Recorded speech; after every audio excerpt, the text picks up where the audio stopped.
Monday, June 19th, and this is Geeknights. Tonight, we discuss switching to Mac and GarageBand. Let's do this! Well, we're back from yet another con weekend. Oh, and what a one-day con it was, at least for us. Yeah, it was weird, though, going to a con where we're not staff, or we're not panelists, or we were nothing special. We were just a bunch of guys.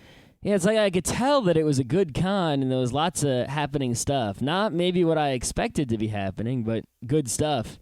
But for us personally, since we didn't know anyone there, it was kind of weird at times, trying to look for something to do.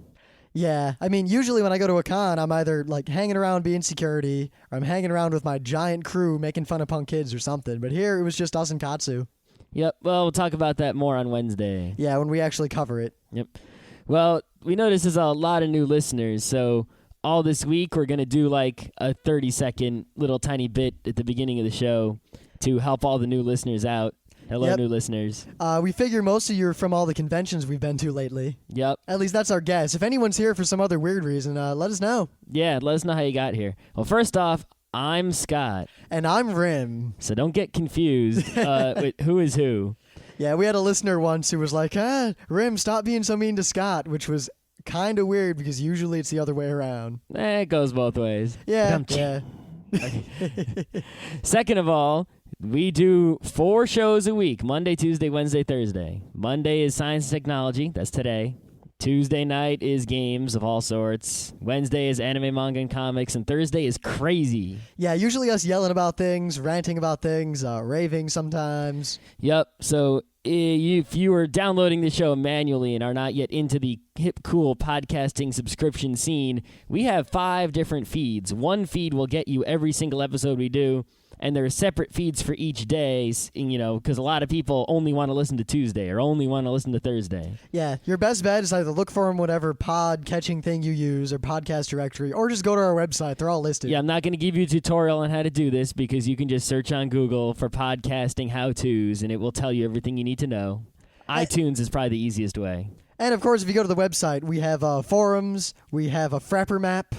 Yep, so go to www.frontrowcrew.com, and all our cool stuffs are there for you to do. Also our archive of, 130 episodes or so. Something crazy like that. Yeah. Yeah, but make sure, especially the forums, and email us, geeknights@frontrowcrew.com, and for feedback, so that, you can tell us stuff, and then we might talk about it on the show, or... I responded to almost every email we get because we don't get too many yet. And speaking of feedback, let us know how the audio sounds, especially today and in the coming few days, because for those of you who do frequent the forums, I bought a Mac Mini.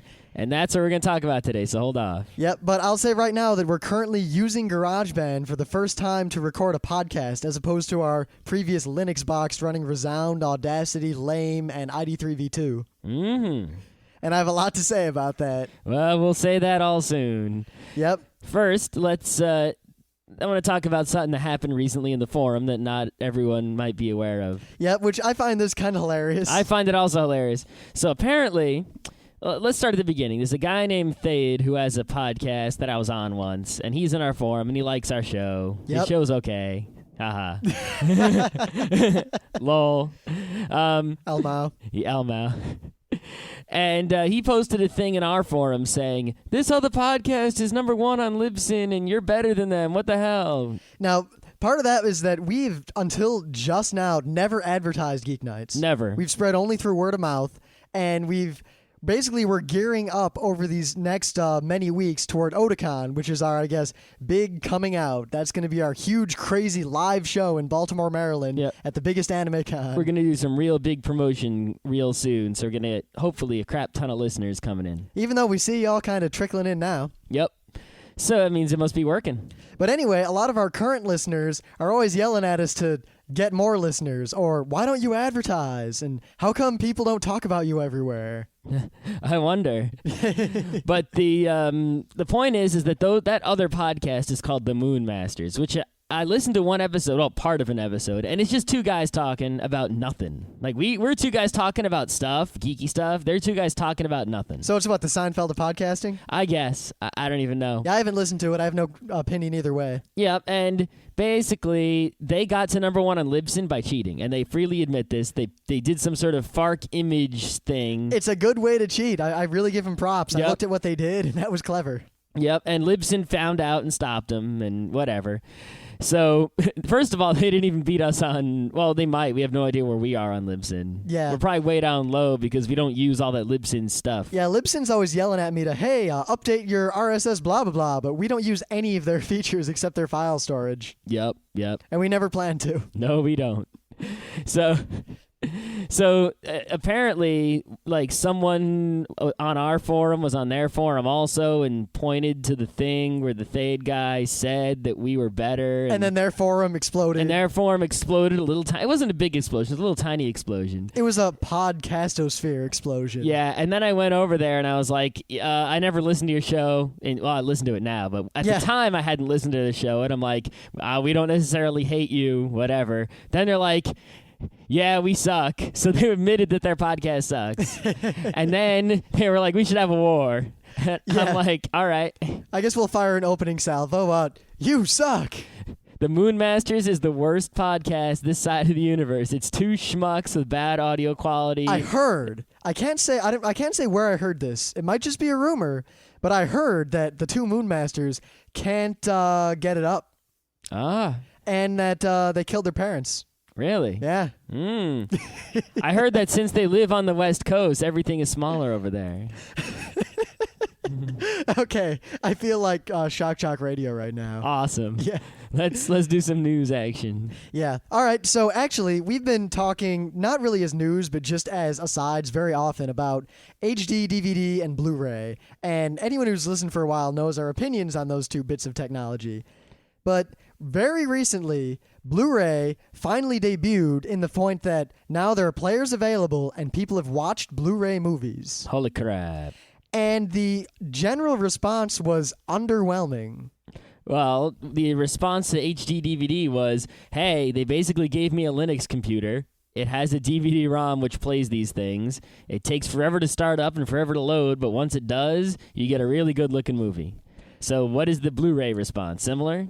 It really, really depended. I mean, there were a lot of the reviewers saying things like there was a lot of artifacting if you zoomed in or looked at some of the movies, and they were really unimpressed with some of them. However, I point out that one of the movies was The Fifth Element, which is a pretty old movie. Yeah, but according to some other podcasts I listened to this morning, The Fifth Element is the big movie for like testing out an HD TV and all that, kind of video stuff. Yeah, I didn't know that, so. I didn't know it either. I don't even know if it's true. It's hearsay. But apparently, at least one reviewer said that the best movie in terms of quality was 50 First Dates, which is that Adam Sandler movie. I never saw it. What does that movie have to gain by being in HD? I really don't know. I mean, to me, the only things that gain from being HD are high production value, awesome movies. Yeah, movies, like The Lord of the Rings has something to gain in HD. There's a website that has screenshots of the difference between the HD Lord of the Rings and like the film and the regular VHS or regular DVD, and it's astonishing the difference. Even though I'll point out that website is a little deceptive because when you show a still frame, yes, the difference is incredibly obvious. But when it's moving, it's actually very difficult to tell. It is. However, the difference is still there. Mm-hmm. And I guess I should say real quickly that high definition is awesome. And I always want technology, especially display technology, to get better and better and better. My issue is not that this technology is not good, because I want things to get better. My issue is that HD DVD and Blu-ray are DRM-encumbered evil crap that exists solely to milk money out of consumers who don't know better. It's like, everyone's bought the latest and greatest technology, right? Everyone's bought a DVD player, So as soon as, there's $20 DVD players out there. If they want to make more money, if you're in a DVD player making business, you're not going to make enough money just on selling replacements for broken DVD players. You need to come out with something new. So you just call it, put the HD on front of it, and now you sell everyone in the world a new player. That's how it works. Plus, I mean, the whole format war, there was no reason to have Blu-ray and HD DVD. It was just pride and money grubbing on both sides of that fence. I don't really understand why people It wasn't people, it's Sony. Because Sony is well, done it's this. everyone else. There's like two teams. Sony's the head of one team. Yeah, but Sony's team always loses. Yeah, the thing I don't understand is why even have a format war? Sure, you can do evil license fees and stuff, but if you really want to make money, just everyone standardize in an open format and then make a better player than anyone else. If you're fighting to make a closed format and then have that be the standard so that you can get control of the market as opposed to someone else, that tells me that you make shit players and you don't have confidence in the quality of the hardware you make to beat out everyone else. If there was just one standard, like, you know, if HD DVD was it and that was the only thing and everyone did it, then if you're fighting against it, you're telling me that you don't think you can make a better player than everyone else. Unless the fight had nothing to do with any of that, and the fight was purely my format is technologically superior. Look at this. But it's never been that way. Nope, it's never been. Well, it's been that way a little bit, but it's never been such a difference to matter. And it seems really that Sony is always the instigator here. I mean, every time there's some sort of format, Sony always tries to make a proprietary crap one. And even though it's really good, they encumber it and they cripple it and they don't want other people to use it. And then everyone else standardizes on something else and Sony loses. But they don't learn their lesson and they keep doing it. Mm-hmm. 8-track 3, anyone? Mini disc. Well, mini disc, is different story slightly. Yeah, but it still ended up, it's pretty much dead in the U.S. Yep. All right, so Craigslist, the amazing site for classified type ads of all sorts. I've always had one problem with it, and that's if you don't live in a super major city area, it's sometimes hard to, get on Craigslist for any useful purpose. I mean, even where we live, I had to go to click on New York City, and then I had to click on Westchester, and then type in Beacon, and that's not even this county. That's like a county away is the closest I could get on Craigslist. Yep. When I was looking for jobs way back, I found anything I found that was anywhere near the Mid-Hudson Valley. I just looked in the New York City category, and they were just all over the place randomly in there. Yep. Craigslist has upgraded now, and they have added a shit ton of stuff. They've got like other countries on there, and they've added a whole bunch of cities. And I'm going to link to a bunch of cities they added. In New York, they've added Binghamton, New York, Long Island. There wasn't a Long Island. If you lived in Long Island, you really couldn't use Craigslist. I guess Long Island is just New York City. Yeah, and there's a Utica now, and there's a Hudson Valley, which is us. We have our own Craigslist now, and it's really cool because it's super empty. You know what we got to do? There's like 7 personals ads in there. I realize right now what we need to do is put Moz in there. I know. I was going to put Moz in there when I make the announcement that there's a meeting this Saturday. Yes, and promote the hell out of it because I want to play some goddamn board games. Yep, that's what I'm going to do. But so for anyone out there, who maybe didn't know about Craigslist as the ultimate classified ads of the universe, or anyone out there who didn't use Craigslist because it wasn't supporting your geographic location, it might support your geographic location now. So go check it out. And in fact, I'll note to any of you out there who may be looking for jobs in any technological field involving computers, Craigslist is pretty much the best place to get jobs. I got my job through Craigslist. I posted my resume. A guy emailed me. I'm working there now. While I didn't get any of the jobs I've ever had through Craigslist, I've gotten countless offers directly as a result of Craigslist. In fact, I'm still getting offers now that I already have a job that I'm not quitting anytime soon. Yep, and also there is a section on Craigslist where you can supposedly get laid. I've never used it, but it's amusing to look at. Have you looked at it? I looked at it once a long time ago because someone linked to it. Apparently, it's just people saying things like, I'm a dude, I live in this area, I'm this old, I want a girl to come suck my dick in the morning. Wow, great. And then I don't know if it works. I wonder how close... I wonder how much of that edges toward prostitution.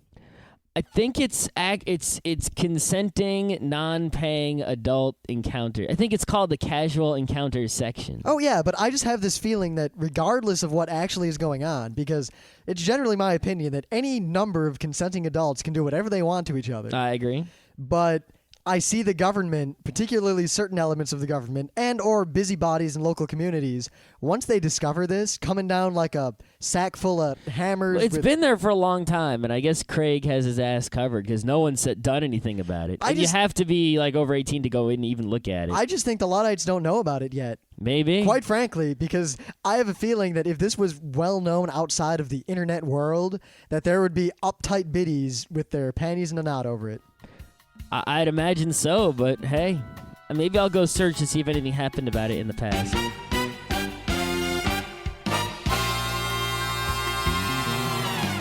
All right, that music, for all of our new listeners, means it's time for Thing of the Day. Or Things of the Day. Well, my Thing of the Day, and then your Thing of the Day. Well, each day of the podcast, we each talk about a thing that we found somewhere, usually on the internet, that is very amusing or interesting. I believe the official language we used when we came up with it was the most interesting thing we've seen on the internet in the last 24 hours.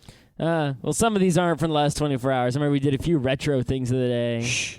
Yeah. All right. But yeah, if you go to our website, frontrowcrew.com, you can click the links to see the things of the day for yourself. Yep. Even though not that many of you seem to follow the links, and I've discovered from talking to people that most people for my links just look in my Delicious and see what I've linked to lately. Yeah, Delicious users, if you look at our Deliciouses, then you will see the things that we Deliciouses, and then you will know the things of the day beforehand, most likely. Anyway, my Thing of the Day is a video that I found just now. It's been on the internet for a while, but it doesn't seem to have hit all the big sites yet, so I'm ahead of the curve here. It's a nice example of something that's called the ground effect, which I'm not going to try to explain in 30 seconds, but suffice to say, it's a cool video of a guy jumping out of a helicopter at the top of a mountain without deploying his parachute for a long time, not dying. Yeah, he pretty much flies 15 or so feet above the snow for a good long distance. I mean, I've seen videos of the ground effect, like little videos of like a little paper airplane doing something or things people have made. This is the most amazing ground effects video I've ever seen. Even more amazing than the ground effects cars. Yeah, and the ground effects cars are pretty badass. Ground effects cars are insane. It's basically this wicked fast car that's suction cupped to the ground via ground effects aerodynamic stuff. And it can just turn on a dime while going full speed. But if anything disrupts the car, it goes flying and kills the driver. And anyone nearby. That's why they don't use them anymore. But it's basically the fastest, awesomest car. Yeah. So if you're ever bored, other than watching the video, just Google around for ground effect and read all that physics. That's an EFFECT, not yes. AFFECT. Mr. Period will come down on you. That's right. My thing of the day is a nice little Photoshop contest on Worth 1000 called Real Life Merit Badges 3. I assume there must be a Real Life Merit Badges 1 and 2, but I've never seen them. This really stands out because there's some good merit badges in here, like the iPod listening merit badge, the toast making merit badge, which is ridiculously cute. Yeah. The Photoshop merit badge. And it seems to be everyone's favorite that keeps showing up all over the internet is this guy made the Tetris merit badge, which is way cool. I got to say it was good. I mean, Worth 1000 seems to be a little bit derided by a lot of the other places where Photoshop contests appear. Mm-hmm. It's much more, I guess, mainstream. A lot of times, real news sites will link to it. Yeah, but it seems to me that Worth 1000, unlike FARC, which is mostly about the comedy of your Photoshop, yep.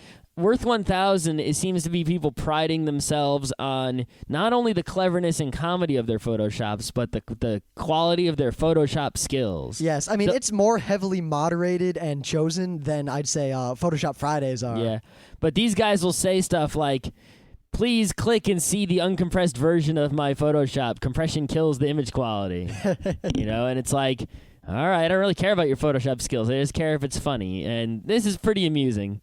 So it's worth a look, especially for the Elite Merit Badge. Elite.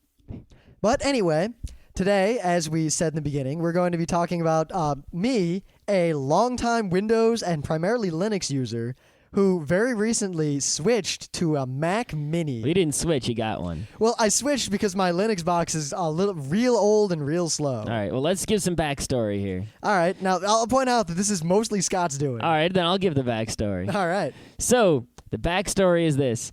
Rim has a shitty old computer. It's over 6 years old. It's basically worthless, and we use it to do the podcast. And it works really well. It's just it takes about 10 minutes to encode. But there were some kinks in the process. It wasn't perfectly smooth, and I was like, you need a new computer. We want to make the podcast operation smoother. Let's do it.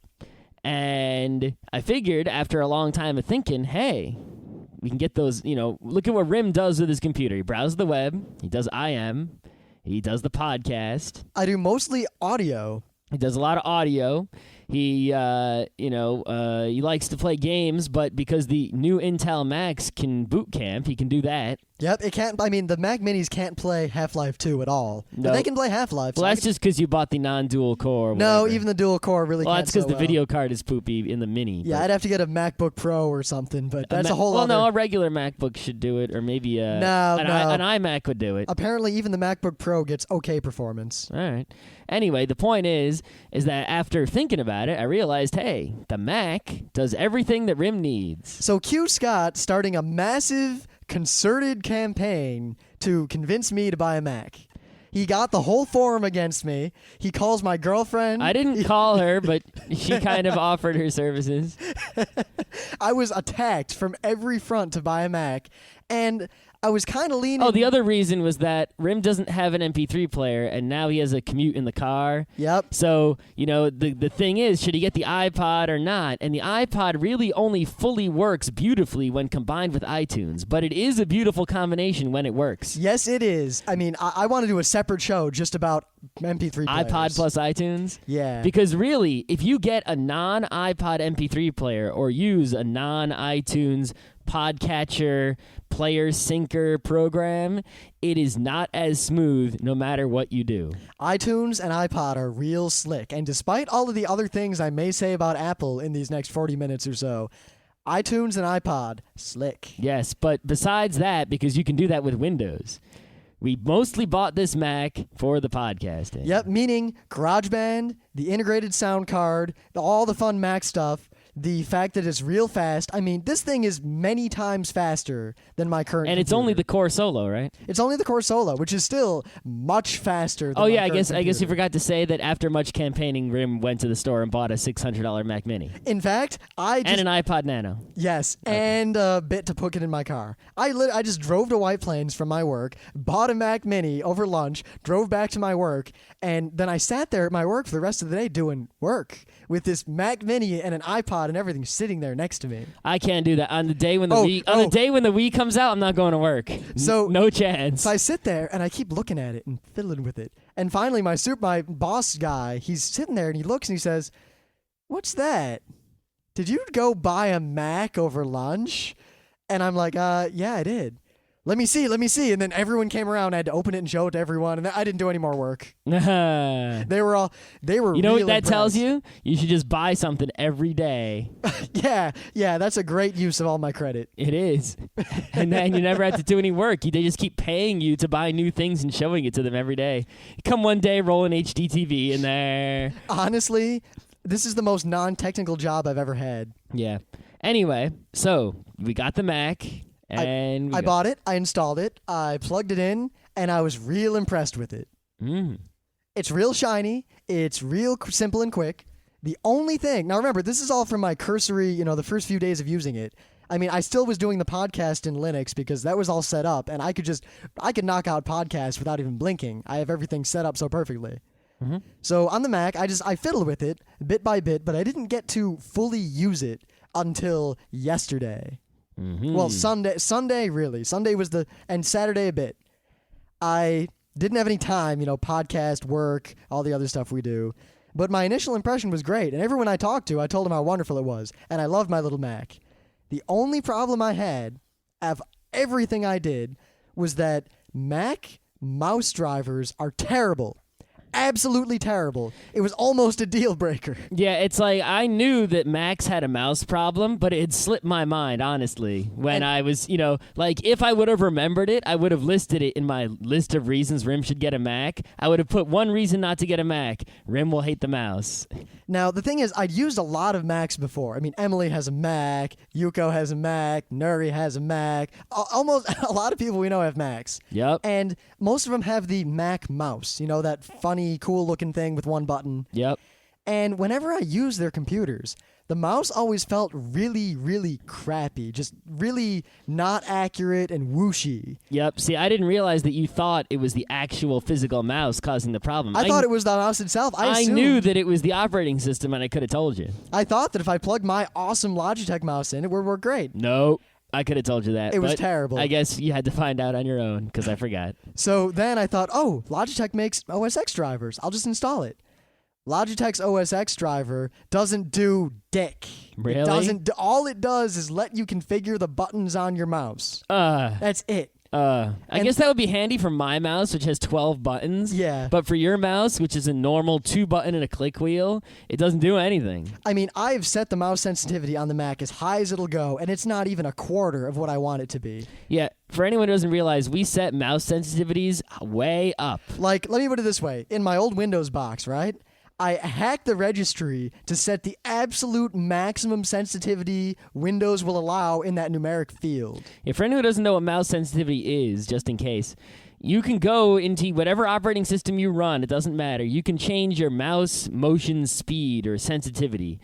If it's less sensitive, that means you have to move the mouse physically very, very far to make the arrow on the screen move very, very far. So you might, if you put a low sensitivity, you might have to move the mouse all the way across your desk, pick it up, and move it all the way across your desk again, just to get the mouse to go across the whole monitor. I mean, I'm not to exaggerate at all here. When I set up a mouse in my perfect world, and my Linux box is this way, and my Windows box is this way, I never move the mouse outside of a little bit less than an inch in any direction ever. Yep, with a high sensitivity, you can move the mouse maybe a centimeter, and then it'll jump all the way across the screen. I mean, I literally only use my thumb and my pinky finger, and I just kind of twitch them back and forth, and that's how I use a mouse. That's why I don't have carpal tunnel. Somehow I don't think that's the way to avoid carpal tunnel, because I don't have it either. Yeah, but you also use a very high sensitivity. Not quite that high, but... Yeah, but, the correct ergonomic way to use a mouse, according to the internet, is not the way you or I use it. But anyway, to all of you Mac users out there, because the main part of this episode is that I have just switched to Mac, and I have a lot of questions for all of you out there, and I'm really curious as to how you'll answer them. This is the first question, and this is just from my preliminary usage. Is there any way to make the mouse better and more sensitive? Or do you guys even realize how horribly inaccurate your Mac mice are? Or is there a trick you guys know that I don't know to make it work? Maybe this is why there are no FPSs for the Mac, because as soon as someone tries to make one, they realize, oh shit, the mouse makes it impossible to win. You'll just die. Yeah. But anyway, now... other than that, everything was great. I mean, I was playing with widgets, and they're really cool, and everything's really pretty, and everything installed really easily, and Firefox was fast, and everything was great. Yeah, compared to your old computer, everything is terrific. A Firefox that actually plays YouTubes without delay. Yeah. Now, sound that plays. Well, mostly. I'll get to that. But everything just worked.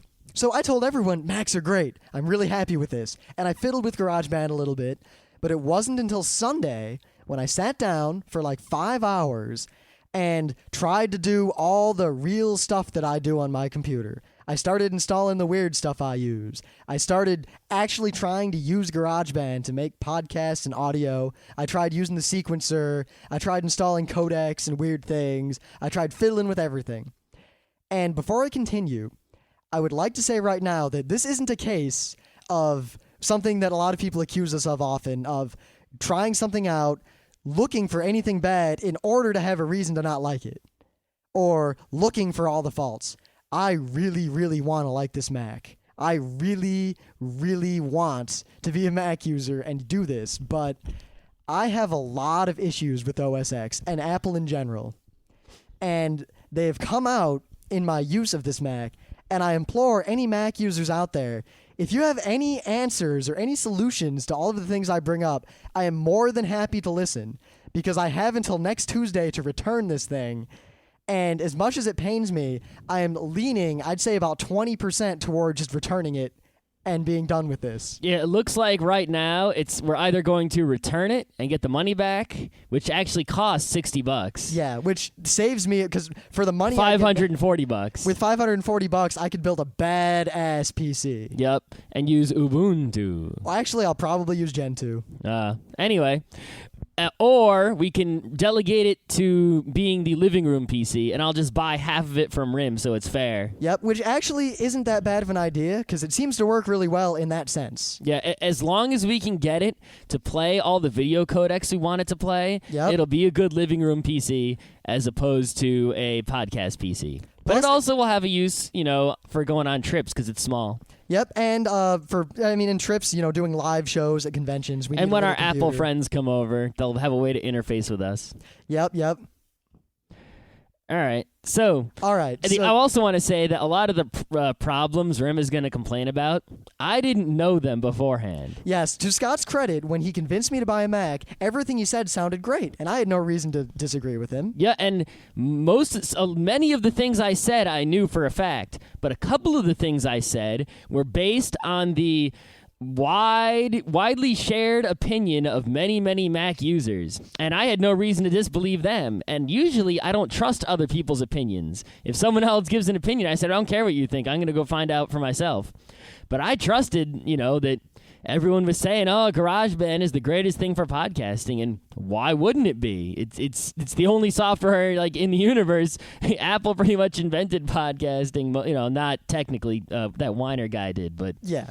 They make all the podcasting stuff. They promote podcasting. They podcast sell directory. their Macs for podcasting. Watch all their ads. They sell Macs on the fact that, look, you can podcast with this. This is how you podcast. Yep. So, it was just kind of obvious without actually researching it that GarageBand is the ultimate podcast tool. Now, I'd like to start with, because I have a lot of things to say, with the one thing that bothers me the most, and it bothers me not so much from a technical standpoint, because there are ways around it. I can deal with it.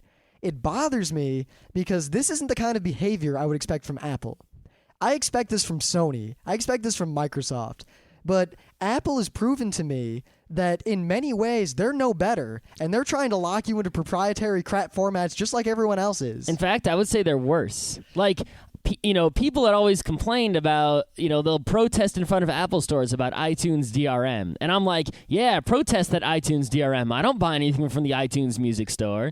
And if you go to the iTunes Music Store and buy music, it's DRM'd. And I'm against that, so I don't use the Music Store. And that's what I figured those guys are protesting. And not being a Mac user, I didn't realize it went much farther than that. So, to start, in GarageBand, you say you make a podcast, you record it, you edit, you're done with it, you're ready to make it into an actual podcast. The only real options GarageBand gives you are to make a podcast, which means it downmixes it to a compressed AAC, which is completely incompatible with almost every MP3 player in the world except iPods. Yep. How do you make an MP3, Rim? Well, a real file. Well, the answer is you can't. Oh. GarageBand, and now you can't even pick what format it makes files in. Basically, it'll look at what kind of tracks you have, and it'll either make an AAC, which is compressed and Apple proprietary, or an AIFF, which is lossless, but also Apple proprietary. Well, AACs can be played on, MPlayer and all that stuff. Yeah, but it's not an open, free format, really. A lot of MP3 players can't play it. That's true. A lot of our listeners wouldn't be able to listen to Geeknights if we used that, especially if we used all that enhanced podcasting blah, blah, blah. Yeah, pretty much anyone who does do an enhanced podcast with the pictures and the links and all that other fancy stuff. Which I think could be really cool. Yep, also releases a separate MP3 podcast. Or else you're basically just saying, if you don't have an iPod and iTunes, you can't listen to my show, sorry. Yep, in fact, one of our listeners asked us why we didn't do it, and we went on a long rant as to why the AAC podcast format is laughable. Yep. But there's really no way to just make an MP3. In fact, you can't even make a WAV file. You can, if you have a podcast track in the top, it'll automatically make an AAC, and you have very few options as to how you want it to make that AAC. It just kind of guesses as to what kind of quality you want. If you get rid of that podcast track, then it'll make an AIFF, which is lossless, but also kind of useless because outside of the Mac world, almost nothing supports that format. Well, you can play that format, but not a whole lot of software will import that format. Only really proprietary software. I think Audacity can import it now. Yeah, if you're running it on a Mac. Yeah. Well, it's, Well, I guess I'll backtrack. It's not as good as Wave, because Wave works on anything. A long time ago, Emily sent me some cool things she'd done in school, some audio files, and she sent them to me as AIFFs. And I had absolutely no way to play them. Yep. And I've learned that a lot of Mac users don't realize that the rest of the world uses Wave and MP3, and AIFF is really only a Mac thing. Yeah, I mean, if you install QuickTime on Windows, then you can play them. Yeah. Because that's Mac software. It's QuickTime. Oh, and going back to the whole QuickTime thing, Macs don't come with QuickTime Pro, so you can't do any of that cool stuff anyway, or converting between things. You have to pay for that extra. Yeah, well, it's on a Windows computer or Linux computer. They're free programs that let you pretty much convert any file format in the universe. In Macs, there's QuickTime, and QuickTime does all your encodings and decodings and all that jazz. But to do super encodings and decodings of everything, you have to pay for QuickTime Pro or pirate it. Now, anyway, I simplified a little, and I want to expand onto just how much this pisses me off. Now, I said I could get AIFFs, the lossless ones, out of there. You can't do that directly. You can't just export to an AIFF on the disk. If you export to the disk, it makes an AAC. There is no way around that I can find. The only way I've been able to get AIFFs out of GarageBand is to send the podcast I just made to iTunes. Once it's in iTunes, I then close iTunes, go to the iTunes music directory, and hidden in there is the AIFF that I then have to run a special application on to turn it into a WAV so that I can then convert it into an MP3 and then use something, and then I'll reopen it in iTunes, add the ID3 stuff, and then upload it to Libsyn. It seems to me like Apple, the software, really just tries to hide from you the fact that files even exist. And is trying to force me to use the Apple proprietary stuff, and at every step of the way, they do everything they can to discourage you from using MP3s. It's like they don't want you to realize that there's actually a folder full of MP3 files and AAC files somewhere. They just want you to look in iTunes at your list of artists and albums and click on that and never actually know what's, going on, which is great if you're just like my mom, who doesn't, can't manage a directory full of files. But if you're a geek, you want to manage a directory full of files. And if someone, it's okay if someone tries to not show it to you or makes it so you don't have to look there. But to make it more difficult for you to do it when you want to, or to conceal it, or to put roadblocks in your way when you want to do something the real way is like, grrr. It's just the worst thing is that the reason I wanted to switch to a Mac is to make everything seamless. Because in Linux, to make my podcast, I recorded in one program, exported it to a WAV, opened it in another program, did stuff to it, saved it, ran a command line scripty that did all the rest of my stuff and uploaded it. And Apple really sells their Macs on you can just podcast. It just works. You know what? It does if you do it Apple's way. Meaning Apple's proprietary formats, meaning at least half the people out there can't listen to your podcast. Most of the people out there can't listen to your podcast. Yeah. So I have to do all these hackish things, the kind of things I expect to have to do in Linux to make things work. Only worse. I mean, on Linux, if you just want to run lame, you get lame and you run it. Here, you have to go get this iTunes lame thing, and it doesn't work quite right, and you have to do stuff to it. And yeah, keep in mind that iTunes has a convert to MP3 thing, right? One, it converts terribly. It makes poor quality MP3s. The internet has verified this for me. I wasn't just crazy. Mm-hmm. Two, you can't pick what kind of MP3s it makes. It just picks a format. Yeah, it's like we want to make 96 kilobit per second mono MP3s. It doesn't let you choose. It just makes an MP3. Now, a lot of you are going to say, yeah, you can choose in the import section. You're wrong. You can choose in the import section if you're ripping CDs. If you're converting files that are in the iTunes library to MP3, that setting does nothing.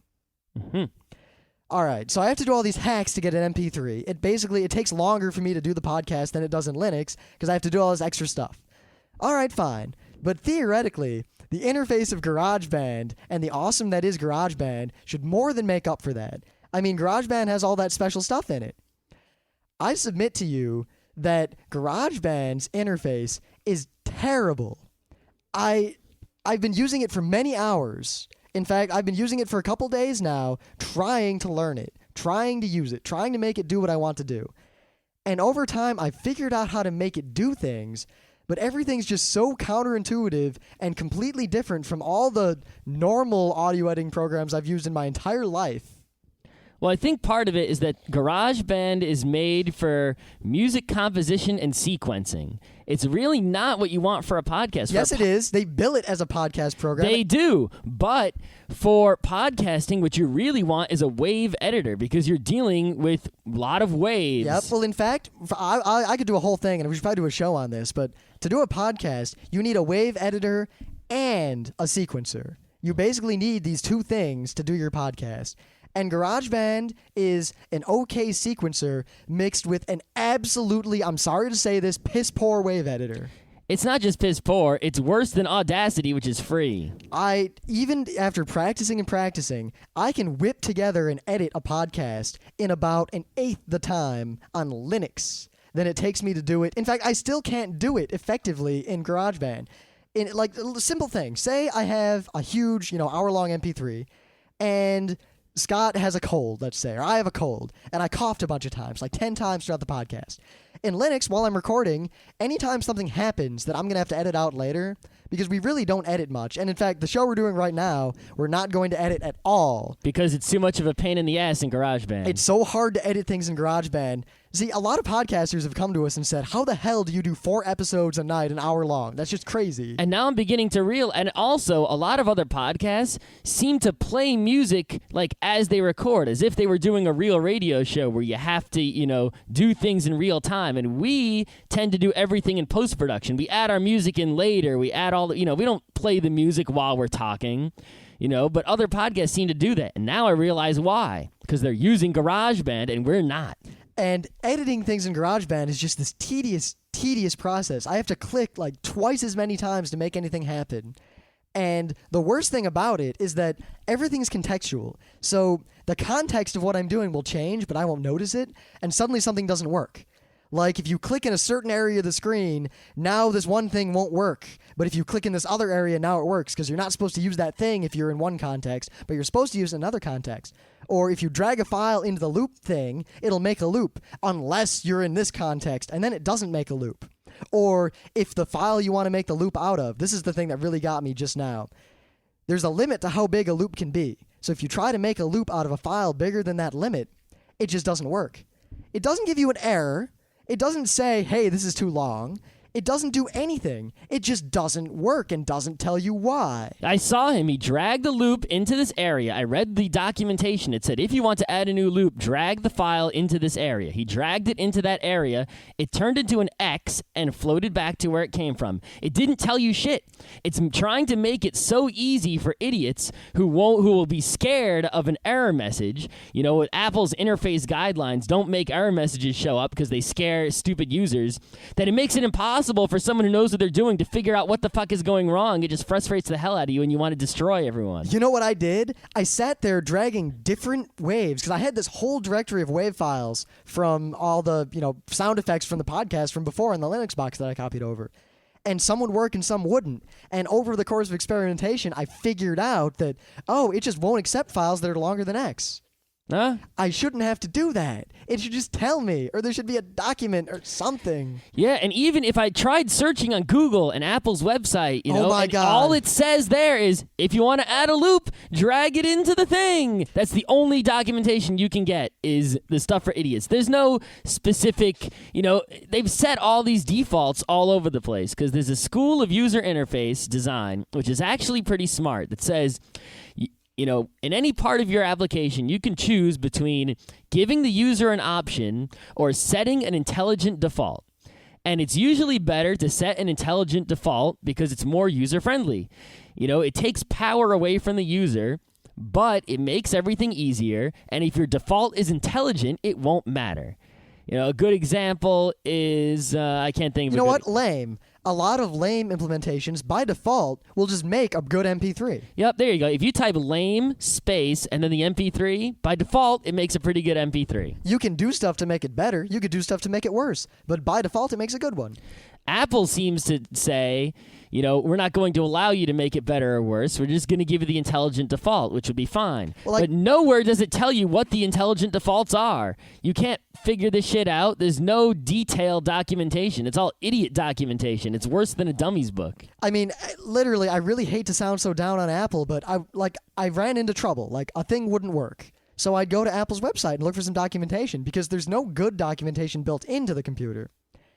And every piece of documentation I find on all of Apple's sites basically just says, oh, just do this and it works. Or just hit export. Oh, it's just so easy. But I want to do something more advanced than that. I don't want to just drag it in. I want to drag it in and set a bunch of options. Oh, they don't exist. Oh, that can't be done. Oh. Or they do exist, but not in the program you're using. Mm-hmm. And the worst part is, then I thought, all right, I'll ask those cool Mac people. So I went into the Apple Talk forums. And I saw people asking the same questions I was asking, and they were getting hostile answers. People were giving them like, why would you want to do that? Or, oh, obviously do this. Or one guy was like, I can't do what I want to do. I'm going to return my Mac. Can anyone convince me not to? And the responses were like, just return your Mac. We don't want to deal with you. Yeah, people say that, Mac users are all friendly, cool, hip kids, and Linux users are all these crazy zealots, and Windows users are just boring business guys. No, nowadays, the Mac users are the crazy zealots with the proprietary closed software. The Linux people are the friendly, happy, geeky, cool people, and the Windows people is everyone else. I mean, I guess I don't want to go too much longer. This has already been a long show, but I can't do things that I want to do in GarageBand that I could do easily with open source free software in Linux. Yep. Now, here's the thing is that we did find a lot of ways to do these things on Apple with either A, buying software, B, pirating the same software, or C, installing some open source software. But if we're going to do those things, why are we buying the Apple? We're buying the Apple for the Apple software. If we're going to use open source software, I might as well get a cheap PC and run Ubuntu to use that open source software that can do the things we need. If I'm buying the Apple, it's for the Apple software, and if the Apple software doesn't cut it, why are we paying for it? Now, to its credit, GarageBand seems to do a few things very well. By default, it sets up some filters for our voices that seem to be pretty cool, even though it's not entirely easy to tell exactly what they're doing. Yeah, it's like if you talk into it and play it back, it sounds good like a radio guy. Someone must have set up a cool filter. But it doesn't tell you exactly what that filter is doing frequency-wise. Now, I found out ways to find out what it's doing, and I've been poking around a bit, and it seems pretty good. But there's no easy interface to change this stuff. Well, there's no good interface. Like, for an example, they have a compressor, and all it is a slider from 0 to 100. How much do you want to compress this? I have a real hardware compressor sitting in front of me right now that we put this show through. What is that, 5 dials? It has, well, on a real compressor, I can set the ratio of compression, the attack speed, the decay speed. I can set what kind of curve I want on the compressor. There's all these sorts of options that mean a lot, and I know a lot about this stuff, and I know how to set these things to make things sound good or bad. And in GarageBand, it just gives you a slider from 0 to 100. I don't know what that slider does. I assume they just made a default compressor and... Yeah, I mean, an audio professional wouldn't know what to do with it because... And an idiot wouldn't know what to do with it either. What's the point? But anyway, GarageBand is good at recording a live podcast, as in we're in front of people, we are going to record from start to finish and then export. Not counting the fact that exporting doesn't work unless you use all these hacks. Yep, and it does seem to be pretty good at music. Like if you're a musician or you want to do MIDI. Well, I thought that. I'm not going to get into it now. I don't want to talk forever about this, but I was not at all impressed with the way GarageBand handles MIDI and music. Because that's what it seems to be. Like, if I look through the documentation, the podcasting part is such a small portion, and most of it is music, plug your instruments into it, all these tracks, blah, blah, blah. The way it is now is podcasting seems to be the primary focus of the program. Mm-hmm. But the music is there, and a lot of people have told me all the cool things that it can do. But as I've played with it, I hate to say this, but Cakewalk Studio. Not even the professional one, but the cheapo, broken one that I pirated from my friend Ken a long time ago was more full-featured, had better everything other than possibly the sound fonts, and had all the functions that GarageBand has. In fact, it had more functions. And it was like, it cost like $50 or $60 back then, I think. It was almost nothing. Yeah, you only pirated because you're in high school. Yeah. If you had money in those days, you might have bought it. And you know what? If I can find my old CD, because eventually I did buy it, and I used it at RIT, in fact, in my Windows box to compose music for music theory classes I took. Well, can we say that GarageBand is better than Mario Paint music making? Yes. Okay. And the thing is, GarageBand looks like it would be really great for when we go to conventions, because we can just record a podcast live, we can have all our sound effects live, we don't have to do much. It's really not good for doing the day-to-day podcast because there's so much functionality that's either left out, crippled, or it's there, but the way to do it requires much more effort than Audacity or Resound on a Linux box would. Yep. One example that I noticed is, let's say if you want to cut a piece out of the podcast, just remove it. You have to click at the beginning of that piece, push a button, click at the end of that piece, push a button, click on the piece, push yet another button. It's actually not buttons. You have to go to the menu and click on something which doesn't have a shortcut. Drag something else and really kind of look at it with your squinty eyes to line it up, and then click two more things and push another button. Now, I'll compare this right now to Resound and Audacity. Actually, I'll do it with Resound. Resound, for anyone because we've never heard of this, a lot of people haven't heard of Resound, is a lot like Cool Edit Pro was. And Cool Edit Pro was an awesome wave editor and a sequencer multi-track editor. It is now Adobe Audition. It costs a lot of money. It was a badass program. It was very, very cheap. The people who made it were awesome. And it was pretty much the industry standard in radio, which I didn't know until recently. Yeah, just about every radio station in the country used Cool Edit. And in fact, a lot of radio stations apparently still use it because they don't want to upgrade to Audition. Yep. Adobe bought the company that made Cool Edit. A good business move. And then they destroyed Cool Edit. And then they released a product that was almost as full-featured as Cool Edit called Adobe Audition. And they sell it for so much more money, it makes me want to cry. Yeah, what did Cool Edit cost? The generally full-featured version of Cool Edit that almost anyone would need was $250. What does Audition cost? God, I don't even know offhand. It's like $600 or $700, I think. Really? Don't quote me on that because I don't know offhand. Someone's going to be like, Audition only costs blah, blah, blah. Well, you guys are blah. And let me put it this way. The version of Cool Edit that I could do the whole podcast in cost about $70. And I could do a whole podcast in that just fine. But Resound is almost as good.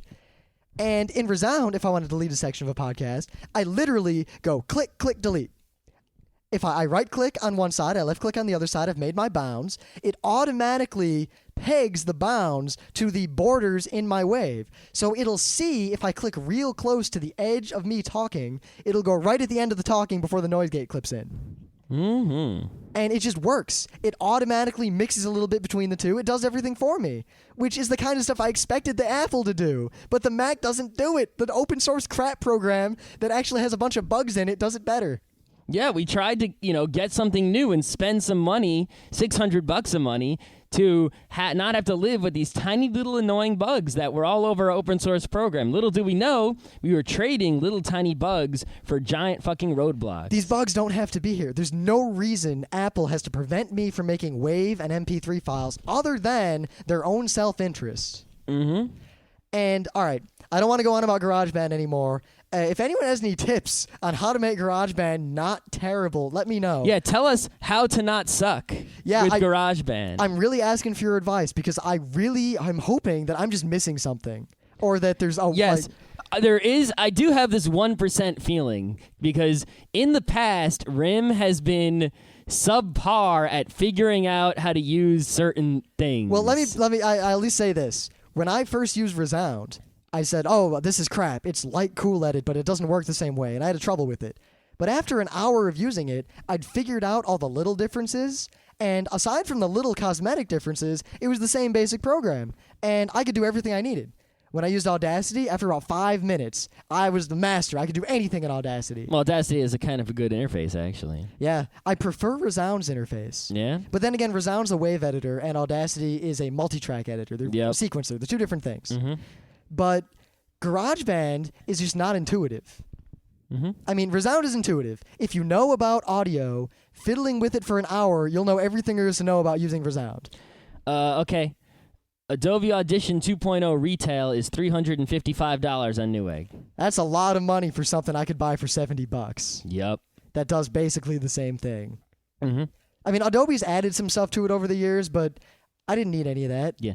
But as for Rim not learning software, I refer specifically to the FeedBurner incident where Rim set up the FeedBurner account, and I was like, make the FeedBurner account do this, because he wouldn't let me do it, even though I know web stuff and he doesn't. Even though I'd changed the password so he could just log into it. Yeah, which I didn't, you didn't tell me that until I did. later. Yeah, I think I did, and you forgot, or I told him. Whatever, and then I was like, make it do this, and you were like, it can't do that, it can't do that, it can't do that. I went over to it, and he logged in, and I pointed, and I said, it's right there, you dumbass. Yep. There is this 1% chance I'm thinking that Rim might just not be doing the obvious thing with GarageBand. However, that is, I point out that it is verified that it can't make all these file formats I want. That is true. And it's also true that after me not using GarageBand, but searching on Google for help, wasn't able to find anything about that was detailed information beyond Apple's lame-ass help. Yeah. Now, I don't want to talk more about GarageBand because I have a lot of issues with OS X as well. Okay. And I'm going to go over these real briefly. Point the first. Flash audio randomly just doesn't work, which is a problem I had in Linux. And I bought a Mac because Macs just work, but it doesn't. That was just a problem work. I had when I was using Gen 2 and it was all crazy. Now that I'm using the Ubuntu, I don't have that problem anymore because I fixed all my ALSA audio. So I searched around, and apparently a lot of OS X users are having this problem. And the solution that everyone gave me was run GarageBand and then close it, and that fixes it. And sure enough, it did, but what the hell? Yeah, what kind of crazy problem is that? I mean, keep in mind, I haven't done anything weird to this Mac. This is basically a straight from the Apple Store Mac. Mm-hmm. It shouldn't have a problem that glaring, especially on a Mac. I could see that on a Windows box or a Linux box. Yeah, I've heard about problems this glaring on Macs before. Like, there was that famous, podcasting wubba wubba wubba wubba issue. Oh, speaking of wubba wubba wubba, one of the big selling features of GarageBand is that it has auto ducking like the radio uses. Meaning, if I'm talking, or I'm playing, say, our opening music, as soon as I start talking, it'll duck the audio down underneath me. So you can hear what I'm saying, but the music's still playing. And when I stop talking, it comes back. And GarageBand does this automatically. It's this great thing. Not only does it really not work so well, like it doesn't sound good.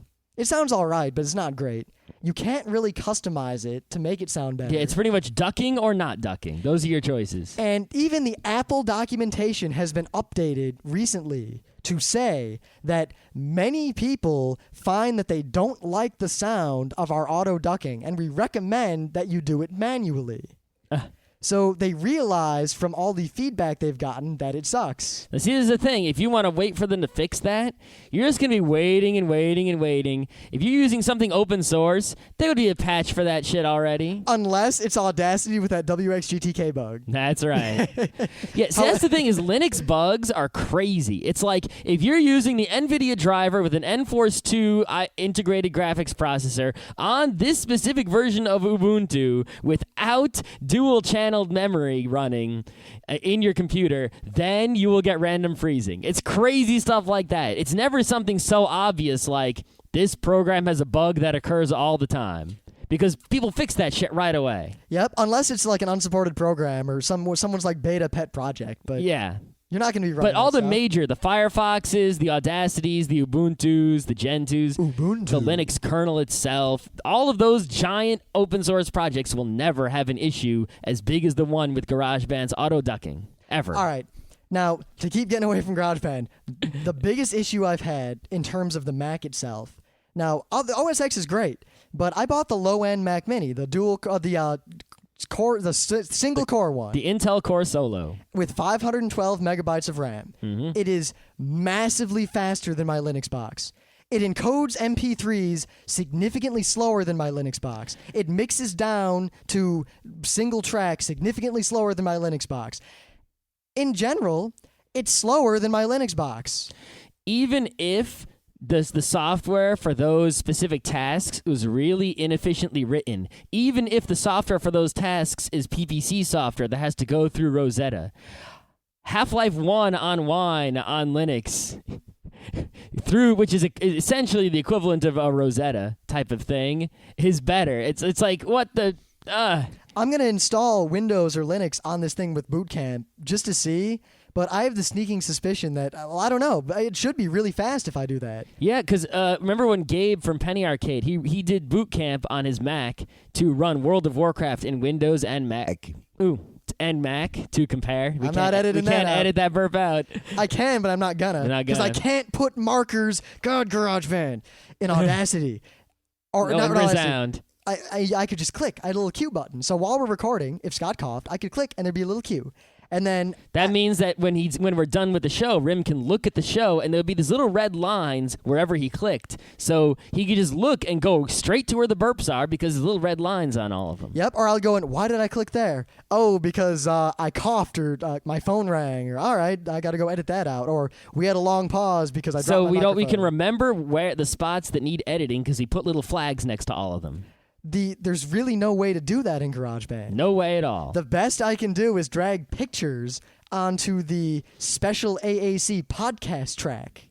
Or we can just, like, whenever something weird happens, we can shut up for 10 seconds to leave a bunch of silence as a marker. But then I still have Or to we can scream as a marker. Or I could make a sound that would play or something. I could make a track that is sound effects that are silent and then hit those, thereby having markers. But that's really a hackish. I shouldn't have to do something that hackish on a Mac. No, you shouldn't. It should be smooth and deadly. But honestly, this computer is not fast enough for the software it has. It slows. If I run GarageBand, everything else slows to a crawl. If I open a whole bunch of tabs, it slows down more than my Linux box does when I open a bunch of tabs in Firefox.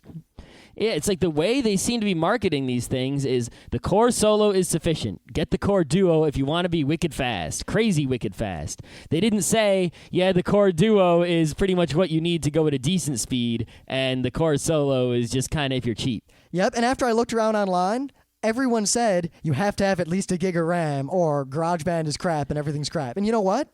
An extra gig of RAM is $100. Yep. That immediately is not worth it, and I wouldn't. Well, at least if you buy it from Apple. Yeah, but if you don't buy it from Apple, it voids your warranty and all sorts of crap, and you got to get the special Mac RAM and stick it in there. And I got to figure out how to open this thing, which is really sleek. I like the physical case, but I don't feel comfortable tearing it open. Yeah, you can go online. There's some pictures of people opening it. Yeah, I don't want to void the warranty, especially if I might return it. Yeah, of course. Personally, I did I added a wire to my car to do iPod integration via a wire instead of an FM transmitter, and now I'm completely fearless in just ripping apart my dashboard. Yeah, it's just plastic and it just rips right off. It's great. Now, I've also had a lot of weird random issues. Like, I'll be using my computer with GarageBand and stuff open, and suddenly my dock will stop magnifying, and I can't make it do it again until I reboot. Whoa. I shouldn't have to reboot. And I'm up to date. I went to the little OS X updater and updated everything as far as it could update. Mm-hmm. And just little things like that. Little problems that I guess I was under the impression that Macs didn't have because they were so streamlined and polished, and that they were problems in Linux because Linux is kind of tough to make work. But I'm having more problems with my Mac than I do with my Linux box. Except for iPod iTunes, which works perfectly. Yep. And actually chatting with ADM is really, really good. Yeah, I like the way ADM makes the chat boxes with the colors of the different people. Yeah, and Skype works fantastically. I haven't used iChat much yet, but it looks really, really cool. In fact, we're most likely going to be interviewing Jim Vowles, the CEO, well, the head, the con-chair of Otakon, this Wednesday. Mm-hmm. Which we won't have that episode until next Wednesday, most likely. No, we're not going to do it this Wednesday? I don't really want to... I think we should do it right away. We can save our anime next. No one cares as much as Jim Fowles. You know why I'm not going to do that? Because then I have to edit it that night in GarageBand. Or export it to my Linux box and do it. Seriously, the biggest thing I can say is that I really keep having this urge to just turn on my Linux box and do the podcast. Because I'll be able to just crank out a podcast with the same quality you guys are used to, which I don't know how today's will sound, but listen to all our previous episodes, and we have good quality. Yeah, I want everyone to go out there, take this episode and take last Monday's episode and compare and listen to both of them. And, listen to like something that's exactly the same, like the opening and the closing, because it's the same audio, and tell us which one is better. Now, I'll point out that in terms of the special filters that GarageBand has built in, I looked at what they are, and I could just recreate those on my own for free in Resound. Why don't we? I'm thinking of doing that. That's a good idea. But, I mean, I like my Apple, and if I weren't a podcaster, I'd love my Apple. And it's weird to me that podcasting is the one thing I can't do on my Apple computer. Yeah, so all you podcasters out there, because I know a shit ton of podcasters do use GarageBand. You know, how are you doing? Do you just deal with all that? Do you not know that there are easier and better ways to do all these things, and you're just, Apple hose or what? I mean, I don't want to disparage Macs because I really like this machine, but I'm really uncomfortable with Apple now that they're trying to force me to use their proprietary formats, and that I really feel that the processing power and abilities of the Mac Mini were grossly overstated by Apple. Yep. I'm really just getting the feeling that a lot of the podcasters out there just don't know anything about audio, have never used a real audio wave editing program before, so they don't know what they're missing, and they don't realize they've got complete shit, and that their lives are being made miserable, and that their editing times could be reduced to mere minutes as opposed to the hours that they're spending. Please tell me I'm wrong. Tell us there's something we don't know. Yes. I really want to know, because then we could use this thing and be all good. If any of you live nearby, anywhere in downstate New York, I wouldn't be opposed if you're the GarageBand master. Come over to our house. We'll do a show in GarageBand, and then you show us how to do it. And then we'll do a show in Audacity and Resound, and we'll show you how we do it. Or at the least, I know that some of our listeners are podcasters who use GarageBand. We'll set up a time in Skype or iChat with you, and we can discuss, and you can teach us stuff. We'll also record it and put it on the show. Yeah, maybe, depending on how good it is. Please tell me I'm wrong. I like my Mac, and we'll probably end up keeping it anyway, because GarageBand seems to be really good for doing a live show at a convention, mostly just because the Mac is really small and portable. Mm-hmm. And at a convention, you're not going to be editing and cutting and pasting. Nope. I mean, when we record a show at a convention, we don't edit it at all. We just push record, we wait, and we push stop, which is GarageBand perfect. That's what they want you to do. Yep. One last thing is that the Mac Mini seems to be billed as the plug it into your TV living room computer. It doesn't do that by default. You have to buy a dongle. You have to buy a dongle to plug it into the TV. No, it comes with a remote control that would be perfect with the front. All right, you may be wondering what that abrupt cutoff was. Followed by a slight pause, which we left in to make you comfortable.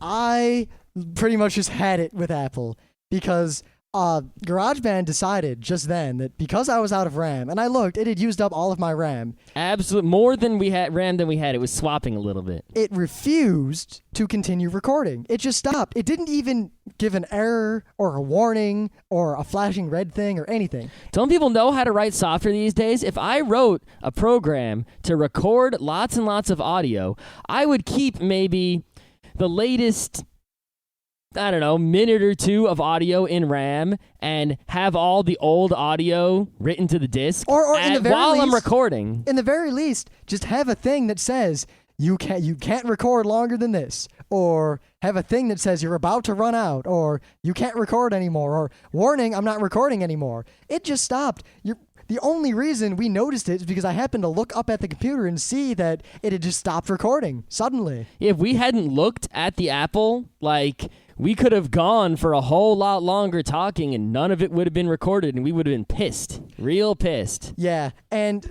all right, so I'm recording on my Linux box now. And right at this moment, the Apple is exporting the part of the show that you just listened to an AIFF file. Now, and it's taking ludicrously large amounts of time. It's taking longer to do that on the super fast Mac than it relatively super fast Mac. Super fast compared to my other computer. That's what I'm saying. Than my Linux computer takes to do something more complex. Yep. Yeah. Yeah. So apparently I can only ever record 1 hour, 6 minutes, and 23 seconds of mono wave audio on GarageBand without spending $100 to get more RAM. Or buy a Core Duo processor, I guess. Now I want to point this out too. On my Linux box, has the same amount of RAM as this Mac, right? Mm-hmm. It's just a lot slower. I've recorded almost 900 megabytes in one go, and the Linux box didn't even hiccup. I think that from a computer science perspective, that has a lot to do with the way the operating system manages memory and the way the specific audio program itself is coded, which means the reason we bought the Apple is for the GarageBand software and the operating system. And those are the two factors here, both of which are negative. We might end up keeping the Mac to do live shows, even though now... And be the living room PC. Even though now, if we do a live show that lasts longer than an hour, we're then going to have to stop recording, export to AIF for like 15 minutes, and entertain the crowd during that time before we can record again. Yep. Yeah. I'm sure we should do that, though, on purpose, to be like, hey, crowd, this is why you shouldn't podcast with Apple. It's more expensive, and it's easier if you don't know what you're doing or if you plan on doing something short. But if you plan on doing anything real, Windows, and possibly something proprietary that costs money. So at least for now, regardless of whether we keep the Mac or not, we're keeping it at least till Wednesday because we're interviewing someone over iChat, and things like that might be reason enough to keep the Mac. And that interview shouldn't go more than an hour. Yeah. Of course, I've heard people have had a lot of trouble making iChat record properly in GarageBand, so I gotta test. Supposedly, you just click a button. Yeah, and it works. I gotta test that tomorrow. Well, we'll find out. But yeah, as of now, today was the first, last, and only regular Geeknights episode that will be recorded in GarageBand. It just can't. Unless on the incredible off chance that someone comes to us and enlightens us in the ways of the band of garage. And I'll say right now. Or as the Brits say, the garage. The answer to my current issue is not buy more RAM. Because more RAM costs $100, which means this computer now costs $700. For $700, we could have bought a PC with gigs and gigs and gigs of RAM that would have run Ubuntu Dapper Drake. Ubuntu Dapper Drake like a freaking beast. Oh, it finally exported to iTunes. Yeah, all right. So now I've got to get all of these files off of my Mac onto my Linux box and Scott's Windows laptop so we can convert them to formats that you all can actually listen to as opposed to Apple proprietary cruft. Yep. Really, I implore you, tell us we're wrong. You're not going to hear any more GarageBand episodes except possibly interviews with people over Skype and iTunes or iChat. And possibly live convention shows. Or possibly short tidbits when we're real lazy and don't care. Yeah. All right, we're done now. We've done a long episode, and I'm actually really angry at my Mac right now for the fact that I have to stay up for another hour or two to do all this stuff just to put a podcast up. Well, for once, I have to stay up also because I have to convert the damn whatnots. Yeah, and while he's converting, I'll be doing other things. Yep. But you know what? Just now, I've realized I'm using my Linux box again, and it's so much slicker at doing a podcast. It's so much easier. It's so much quicker. I'm sorry to all of you who wanted me to use a Mac. I really wanted to. I really like the Mac, but GarageBand is, as far as I'm concerned, crap. Yeah. I'll try. I got to try it once, possibly this week, just to make sure Rim isn't smoking some drugs. Yeah, but I just saw it stop recording. Yeah, and that's all. There's no doubt. All right, we're done tonight. Hopefully, we'll be less angry tomorrow. Well, we will be because I'll be recording in my Linux box, which is easy. And we'll be talking about some games. Yep.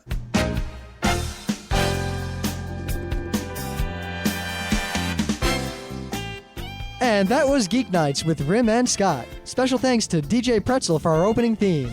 Be sure to visit our website at www.frontrowcrew.com. If you like our podcasts, you'll love our forums. Make sure you visit them. You can send your email feedback to geeknights@gmail.com. And if you want, you can leave us a voicemail at 206-333-1537. Geeknights airs every weeknight, Monday through Thursday. Geeknights is recorded with absolutely no studio and no audience. But unlike those other talk shows, it's actually recorded at night.